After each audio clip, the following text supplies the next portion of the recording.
বহুত মানুহৰে বুকুত হৃদয়ৰ পৰিৱৰ্তে কেলকুলেটৰ থাকে।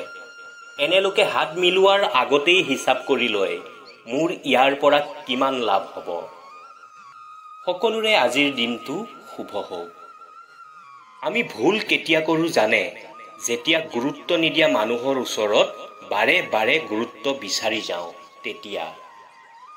আনৰ হাতত তোমাৰ সুখৰ দায়িত্ব কেতিয়াও নিদিবা, কাৰণ তেওঁ হেৰাই গ'লে সুখবোৰো হেৰাই যাব। জীৱনত এনে এজন বহুত প্ৰয়োজন যি মনৰ অনুভৱবোৰ নকলেও বুজি পায়। যি মানুহে সকলোকে আপোন ভাবি যত্ন লয় তেনে লোকক যত্ন লোৱা মানুহ কোনো নাই। তোমাৰ অপ্ৰয়োজনীয় কথাবোৰো যিজনে অতি মনোযোগেৰে শুনি থাকে সেইজনেই তোমাৰ প্ৰকৃত আপোন। দৰ্শকসকল সদায় নিজৰ যোগ্যতাৰ ওপৰত ভৰসা ৰাখিব, কিয়নো কাগজ খিলাই নিজৰ ভাগ্যৰ ফলতহে ওপৰলৈ উৰিবলৈ সুবিধাকণ পায়, কিন্তু চিলাখনে তাৰ নিজৰ যোগ্যতাৰ বলতহে ওপৰলৈ উৰিবলৈ সুযোগ পায়। সেয়েহে ভাগ্যই আপোনাক লগ দিয়ক বা নিদিয়ক, কিন্তু যোগ্যতাই সদায় আপোনাৰ লগ দিব। সংসাৰত সহজ সৰল হৈ একো লাভ নাই, কিয়নো আপুনি যিমানেই সহজ সৰল হ'ব সিমানেই আপোনাক সুবিধা ল'ব। আপোনাৰ জীৱনটো আপোনাৰ, গতিকে ইয়াক সুন্দৰ বনাবলৈ কাৰো পৰা একো আশা নকৰিব।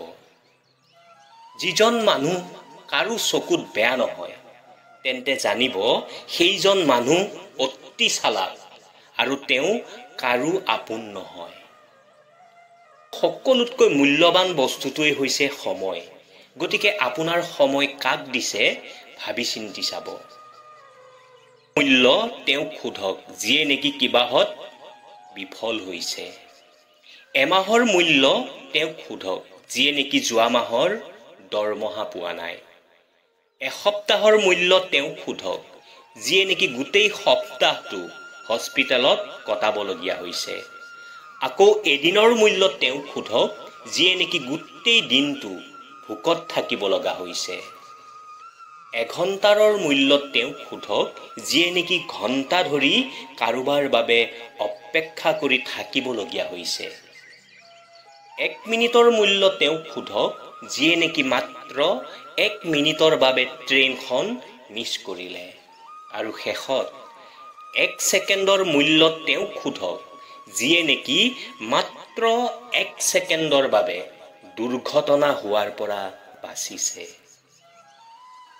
মই এটা কথা লক্ষ্য কৰিছোঁ, যি ব্যক্তি চিধা চাধা, দায়িত্বশীল আৰু সহজ সৰল সেইজনক কোনেও সন্মান নকৰে। আৰু যিয়ে মিছা কথা কয় আৰু মিঠা মিঠা কথা কয়, বদমাছ, তেনে লোকক ভাল পোৱা মানুহৰ অভাৱ নাই। তিতা লগা যদিও কিন্তু সত্য কথা। হৃদয়েৰে সম্পৰ্ক কৰা মানুহবোৰেই সদায় দুখ পায়। আনৰ ভুল সকলোৱে দেখে, কিন্তু যেতিয়া নিজৰ পাল পৰে সকলোৱে অন্ধ হৈ যায়। চাহ আৰু চৰিত্ৰ যেতিয়া পৰে দাগ লাগিবই। এজন বুদ্ধিমান ব্যক্তি সেইজন যাৰ অহংকাৰ আৰু অভিমান নাই। নিয়ম বনাবলৈ নিজে নিয়মত থকাটো অতি দৰকাৰী। পিয়া এনেই বদনামী হয়, মানুহতকৈ বেছি কোনেও কিন্তু ৰং নবদলায়। টোপনি আৰু বদনাম যিয়ে বিজয় কৰিছে তেওঁক আগবঢ়াত কোনেও বাধা দিব নোৱাৰে। যেতিয়া আপোন কোনোবাই আনৰ দৰে ব্যৱহাৰ কৰিবলৈ তেতিয়া তেওঁলোকক আপোন যেন নলগা হয়। আমি মানুহবোৰ বৰ আচৰিত নহয়নে? যিটো আমি চকুৰে দেখোঁ সেইটো সহজে বিশ্বাস কৰিবলৈ টান পাওঁ, কিন্তু যিটো কাণেৰে শুনো সেইটো অতি সহজেই বিশ্বাস কৰোঁ। অপেক্ষা কেৱল সেইজনৰহে কৰিব যিজনে আপোনাৰ সময়ৰ মূল্য বুজে। আচলতে কি জানে, মানুহৰ জীৱনলৈ বেয়া সময় আৰু মুখা পিন্ধা মানুহ অহাটো খুবেই দৰকাৰী। কাৰণ এখন কিতাপৰ পৰা যিমান শিকিব পাৰি তাতকৈ বেছি বেয়া সময় আৰু মুখা পিন্ধা মানুহৰ পৰা শিকিব পাৰি। মানুহৰ জীৱনটো হ'ল এজোপা ফল গছৰ দৰে, য'ত প্ৰথমে কলি থাকিলে ঔষধ দি ডাঙৰ কৰা হয়। ফল ডাঙৰ হ'লে তাক পাথৰ মাৰি শৰাই খোৱা হয় আৰু শেষত সুস্বাদু ফলটোকো কিন্তু টেঙা বুলি কোৱা হয়। এয়াই মানুহৰ প্ৰকৃত ৰূপ। গোটেই পৃথিৱীখনৰ লগতে যুঁজিব পাৰোঁ, কিন্তু আপোনবোৰৰ লগত নোৱাৰোঁ। কাৰণ আপোনবোৰৰ লগত জিকিব নিবিচাৰোঁ, জীয়াই থাকিব বিচাৰোঁ। ক্ষমা ভুলৰ মলম হ'ব পাৰে, কিন্তু বিশ্বাস ভঙাৰ নহয়। সেয়ে জীৱনত কেতিয়াবা ভুল কৰিলেও কাৰো বিশ্বাস নাভাঙিব। এইটো কলিযুগ হয় বন্ধুসকল। মিছাক সঁচা আৰু সঁচাক মিছা কৰিব পৰাটো একেবাৰেই সহজ।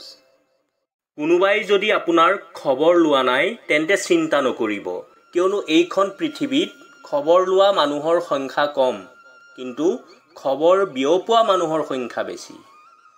আশাই আমাক কেতিয়াও এৰি নাযায়, কিন্তু আমিহে আশা এৰি দিওঁ। মানুহে নিজৰ জেগাত ঠিকেই থাকে, কিন্তু আমিহে প্ৰয়োজনতকৈ বেছি ভাল বুলি ভাবোঁ। এই 6 প্ৰকাৰৰ মানুহৰ পৰা সদায় সাৱধানে থাকিব। 1. দুমুখীয়া মানুহৰ পৰা। 2. শত্ৰুৰ বন্ধুৰ পৰা। 3. ভ্ৰমণত অচিনাকি মানুহৰ পৰা। 4. অনবৰতে প্ৰশংসা কৰা সকলৰ পৰা। 5. প্ৰয়োজনতকৈ বেছি আপোন দেখুওৱা মানুহৰ পৰা। আৰু 6. সময়ে সময়ে কথা বদলোৱা মানুহৰ পৰা। জীৱনত যিসকল মানুহে আপোনাক দৌৰি হৰুৱাব নোৱাৰে, সেইসকল মানুহে আপোনাক ভাঙি হেৰুৱাব বিচাৰে। জীৱনত আমাক সেইসকল মানুহেই বেছিকৈ কন্দুৱায়, যাৰ সুখৰ বাবে আমি নিজে হাঁহিবলৈ পাহৰি যাওঁ।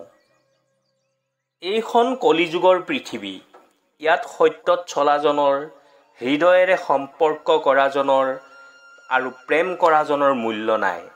ইয়াত মূল্য আছে সেইজনৰ যিয়ে দেখুৱাবলৈ এইবোৰ কৰে। বৰ্তমান মানুহৰ প্ৰিয় হ'বলৈ হ'লেও অৰ্থনৈতিক যোগ্যতা লাগে। কাৰণ অৰ্থশূন্য মানুহ কাৰো প্ৰিয় নহয়। তিতা লগা কিন্তু সত্য কথা।